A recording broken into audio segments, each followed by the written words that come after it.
प्यारे बच्चों, आज हम प्रश्नावली 3.2 का क्वेश्चन सॉल्व करेंगे। तो इससे पहले हमने 4 तक क्वेश्चन सॉल्व कर लिए थे। तो चलिए हम अगला क्वेश्चन सॉल्व करते हैं। तो देखिए हमारा 5वां क्वेश्चन है, 1 और 10 के बीच में सबसे बड़ी अभाज्य संख्या लिखिए।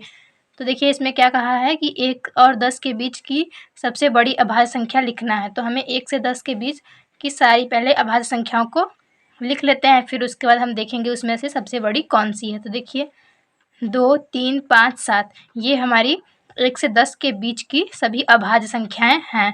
इसमें से देखिए सबसे बड़ा क्या है, 7 है। तो यानी कि हमारी सबसे बड़ी अभाज्य संख्या क्या हो जाएगी,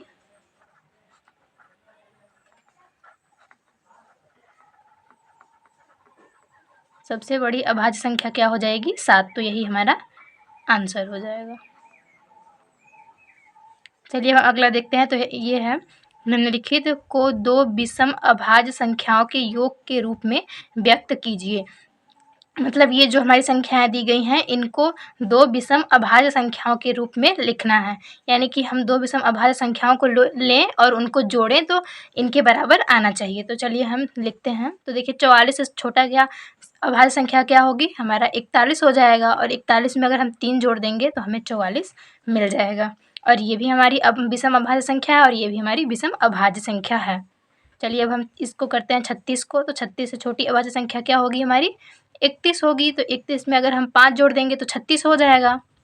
इसी तरीके से देखिए हमारा 24 है। तो 24 से छोटी अभाज्य संख्या क्या लेंगे, तो हम यहाँ 17 ले लेते हैं। 17 में अगर 7 जोड़ते हैं तो ये दोनों जोड़ेंगे तो 24 आ जाएगा। इसी तरीके से 18 है। तो 18 में हम क्या करेंगे, यहाँ अगर हम 11 ले लें और 11 में 7 जोड़ देंगे तो 18 हो जाएगा। और दोनों हमारी विषम अभाज्य संख्याएं हैं। चलिए हम अगला करते हैं। तो देखिए है, अभाज्य संख्याओं के ऐसे 3 युग्म लिखिए जिनका अंतर 2 हो। यानी कि हमें अभाज्य संख्याओं को लेना है और उनको घटाने पे 2 आना चाहिए। तो चलिए हम पहले अभाज्य संख्याओं को लिख लेते हैं। तो ये हमारी 2 हो गई, 3, 5, 7, 11, 13, 17। तो देखिए हमने यहाँ पे अभाज्य संख्याएं कुछ लिख लिए हैं।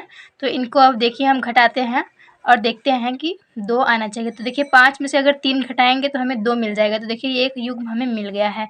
तो देखिए 5 में से 3 माइनस करेंगे तो 2 मिल जाएगा। तो हमारा पहला युग्म हमें क्या मिल गया है, 3 और 5।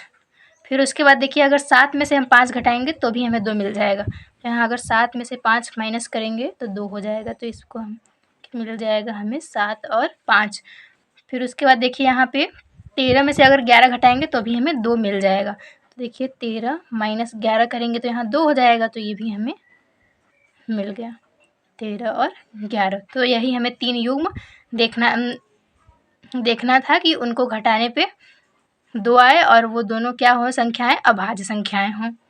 अगला करते हैं। तो देखिए है, निम्नलिखित में से कौन सी संख्याएं अभाज्य हैं। तो इसमें देखिए ये 4 संख्याएं दी गई हैं, 23, 51, 37 और 26। इसमें से हमें देखना है कि कौन सी संख्या अभाज्य है और कौन सी अभाज्य नहीं है।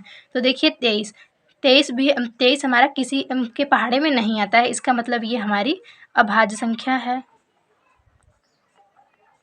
ये अभाज्य संख्या 23 हमारी अभाज्य संख्या है।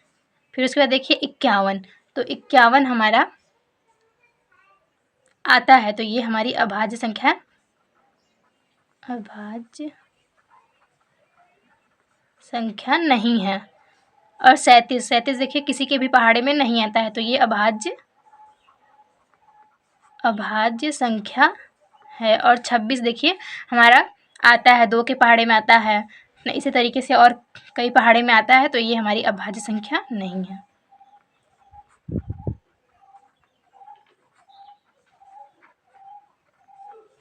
चलिए हम देखते हैं 9वां। तो 100 से छोटी 7 क्रमागत भाज्य संख्याएं लिखिए जिनके बीच में कोई अभाज्य संख्या नहीं। तो हमें देखना है कि 100 से छोटी हमें 7 भाज्य संख्याएं लिखनी है जिनमें कोई भी अभाज्य संख्या न हो, मतलब क्रम से आने वाली।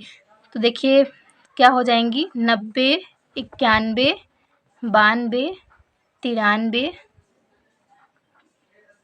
94, 95, 96। देखिए 1 2 3 4 5 6 7 ये 7 क्रमागत संख्या भाज्य संख्याएं हैं जिनके बीच में कोई अभाज्य संख्या नहीं है, तो यही हमारा आंसर हो जाएगा। चलिए हम अगला देखते हैं, तो है निम्नलिखित संख्याओं में से प्रत्येक को 3 अभाज्य संख्याओं के योग के रूप में व्यक्त कीजिए। यानी कि जो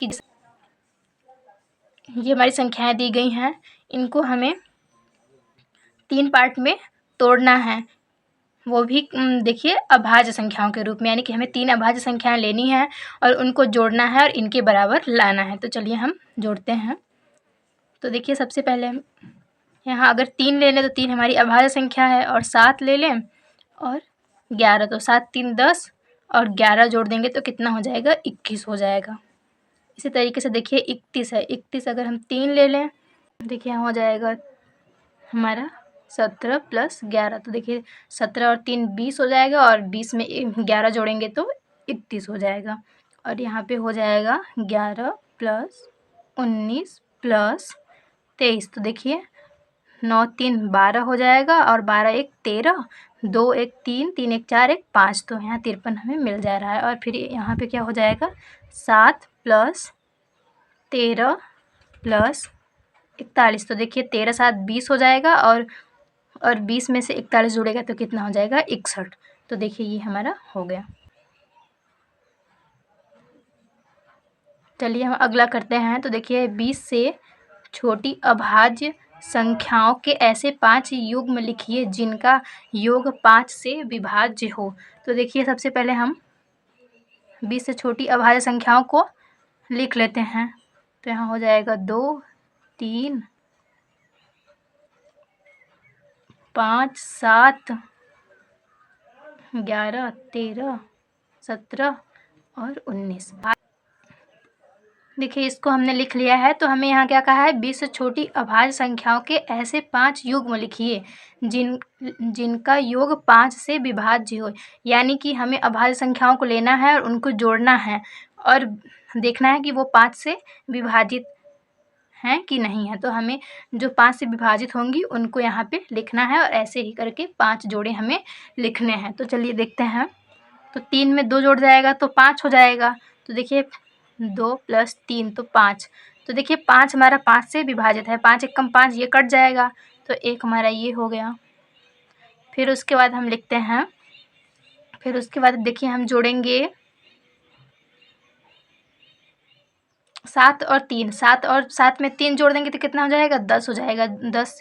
10 जो है हमारा 5 से कट जाएगा। तो हम यहाँ लिखते हैं 7 + 3 = 10, 5 दूना 10, ये भी कट जा रहा है। और हम फिर तीसरा लिखते हैं। तो देखिए इसमें अगर 13 में हम 2 जोड़ देंगे तो हमें 15 मिल जाएगा, और 13 2 15 हो जाएगा, तो हमें ये भी जोड़ा मिल जाएगा। देखिए 13 + 2 जोड़ेंगे तो 15, और ये भी कट जाएगा, 5 3 15। अब हम चलिए चौथा देखते हैं। तो इसमें से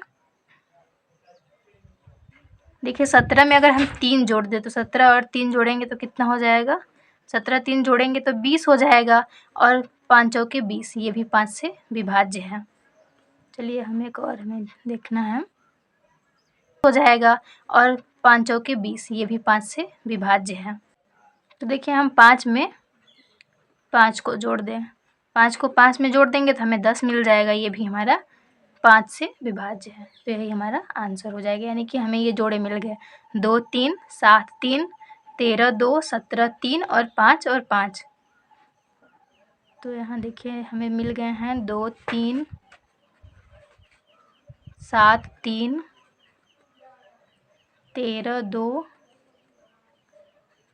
17 3 और 5 5। ये हमें 5 युग्म मिल गए हैं, जिनको जोड़ने पे अगर जिनको हम जोड़ दें तो वो 5 से विभाजित हो जाएंगे।